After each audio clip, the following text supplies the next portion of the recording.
자, 예수님이 예루살렘에 입성하셨잖아요. 그리고 예루살렘 성전에 왔는데, 헤롯 성전이에요. 이 예루살렘 성전에 들어왔는데 한번 쭉 둘러보셨어요. 그리고 베다니로 나가셨죠. 다음날 다시 오셨어요. 월요일날. 월요일날 왔는데 이방인의 뜰에 사람들이 많이 있었죠.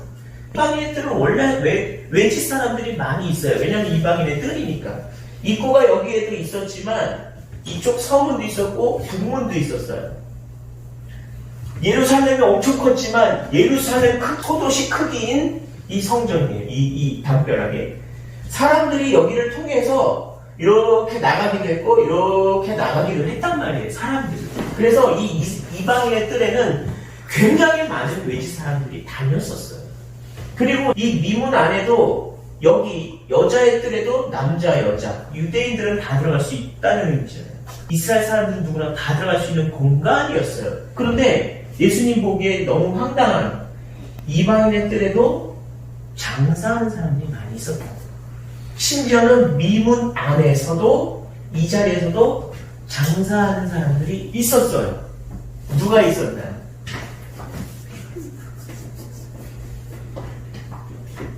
재물을 파는 사람들이 있었어요. 그리고 또 하나 환전상이 있었어요. 이 당시에는 희생제물이 필요했었습니다. 희생제물.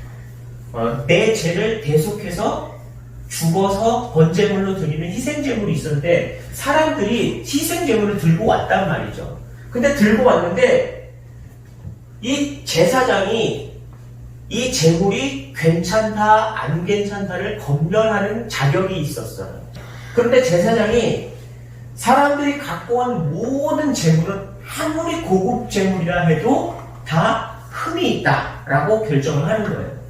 그래서 이방인의 뜰 안에 와서 사야만 하는 경우가 된 거예요.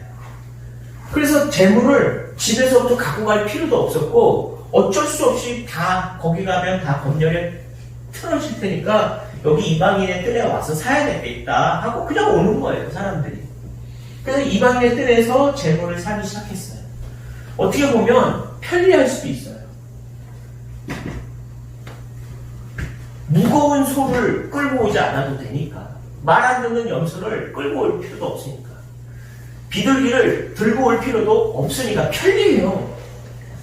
예배를 드리러 오는 사람들이 편리하게 드리러 올 수 있어요. 그냥 봉투에 돈만 들고 오면 되는 거 아니에요. 환전상도 있어요. 당시에 이 성전 안에서 헌금을 하기 위해서는 성전 안에서 사용되는 화폐가 다 따로 있었습니다. 그걸 성전 화폐라고 하는데 왜 성전 화폐가 필요했냐면 헤롯 대왕이 만든 성전이었잖아요. 모든 로마의 돈은 로마 황제의 사진이 거기에 담겨져 있어요. 그래서 로마 사람들의 돈이 통용되고 있었던 이스라엘도 로마의 돈이 통용되고 있었지만 이 성전 안에서는 로마의 돈을 쓸 수가 없게 막았단 말이에요. 그래서 제사장을 통해서 이 성전 안에서만 쓸 수 있는 돈을 제작을 합니다. 그 제작된 돈이 성전 화폐예요. 그런데 이 환전상에 폭리가 있죠. 10배 장사하는 거예요. 만약에 내가 이건 쉽게 비유하는 표현입니다. 10,000원을 헌금을 하고 싶은데 갖고 와서 환전상한테 환전을 하면 얼마를 주겠어요? 1,000원. 10,000원이 10분의 1로 줄어드니까 1,000원이 되는 거예요. 그런데 이 당시에는 헌금을 직접 했어요? 안 했죠. 재물을 드렸단 말이에요. 그래서 이 돈으로 재물을 다시 사야 돼요. 10,000원을 갖고 와서 1,000원으로 환전했어요. 이 1,000원을 가지고 비둘기를 사야 돼요. 또는 소를 사야 돼요. 소가 얼마? 100만원. 소를 사기 위한 100만원이 필요하면 이 사람은 집에서 얼마 갖고 와야 돼요? 1,000만원 갖고 와야 되죠. 근데 이 소도 집에서부터 갖고 온 깨끗한 소가 아니라 이방인의 뜰에서 팔고 있는, 상인이 팔고 있는 흠이 있는 소. 재물이 좋은 소를 준비하지 않았다는 거예요. 이 이방인의 뜰에서 팔고 있었던 대다수의 재물은 흠이 있는데도 불구하고 제사장이 좋은 재물이라고 검열을 했고, 집에서부터 갖고 온 재물은 제사장이 좋지 않은 흠이 있는 재물이라 해서 거절을 시켰단 말이죠. 그러니 여기서 재물을 준비해서 들어가려면 제일 먼저 돈을 많이 갖고 와서 환전을 한 다음 그 환전한 돈으로 재물을 사야 했습니다. 누구의 재물을? 이방인의 뜰에서 팔고 있는 재물을 사야 했었어요. 그렇다면 자기가 헌금을 하고 싶은 것에 몇 배를 손해를 보는 헌금을 하게 되는 거죠. 그런데 제사장의 장인이었던 안나스, 정치인인데 그 안나스랑 누가 결탁을 하냐면 여기에 많은 상인들과, 그래서 당시 대제사장 그리고 장인 그리고 상인들까지 전부 다 한 통속이었고, 여기서 사는 모든 수익금들의 많은 부분들을 제사장들이 먹고 있는 형태였단 말이죠. 그래서 예수님께서 화가 나셨어요. 왜 이 상황을, 이런 모습들을 왜 교회가 이러느냐. 저는 이것을 말하고 싶습니다. 교회가 왜 정치와 결탁을 해야 할까요? 교회가 이득관계에 얽혀야 할까? 왜 교회가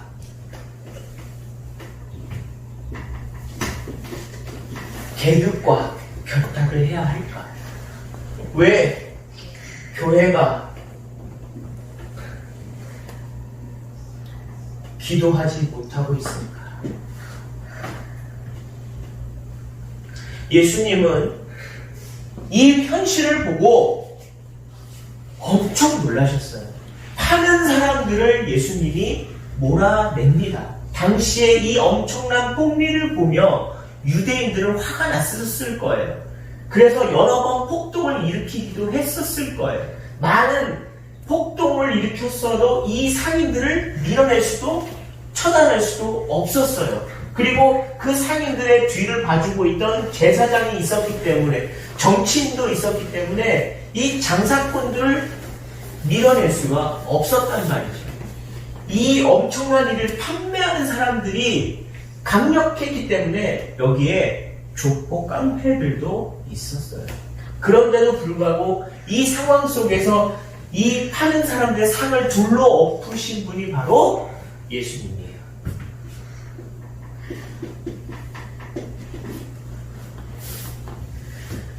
예수님은 이 모든 고통과 모든 부조리와 잘못에 대해서 외치신 분입니다.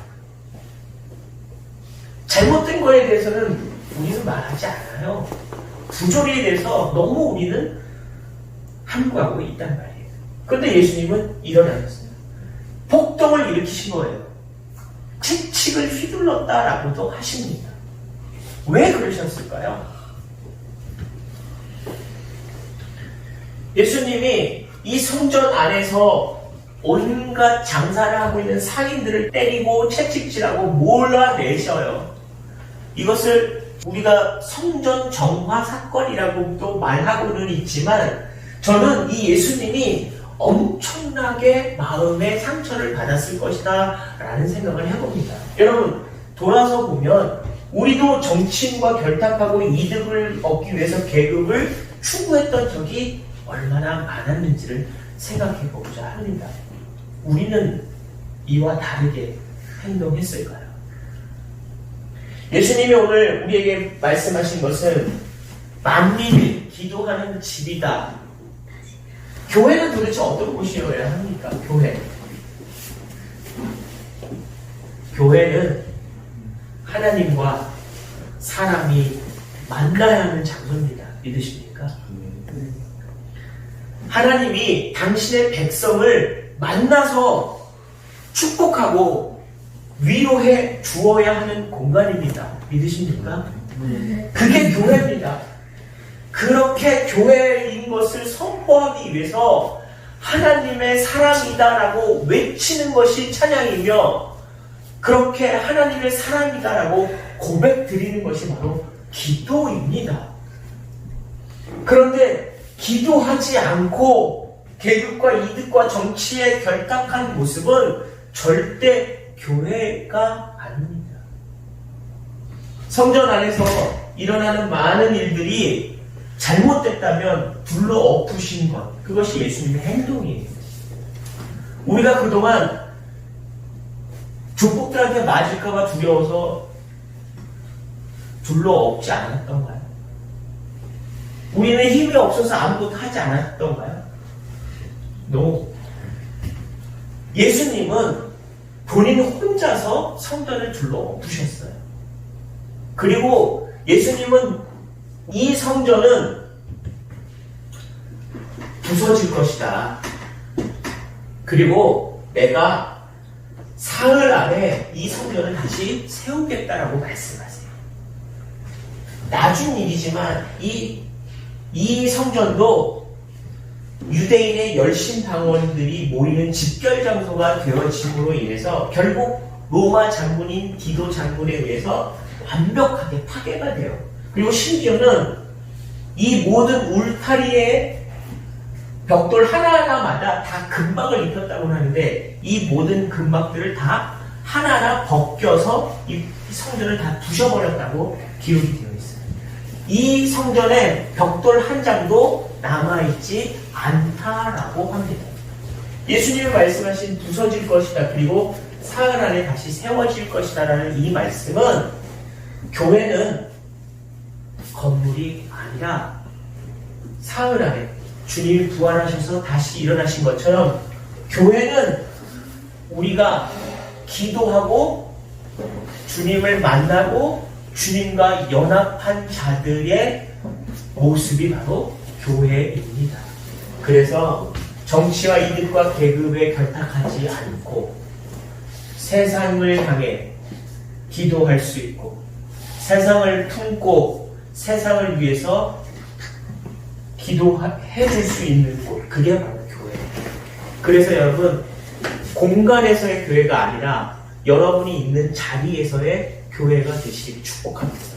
여러분이 있는 장소에서 여러분이 할 수 있는 모습으로 세상을 위해 기도하고 주님과 만나는 곳, 그것이 바로 교회가 되는 겁니다.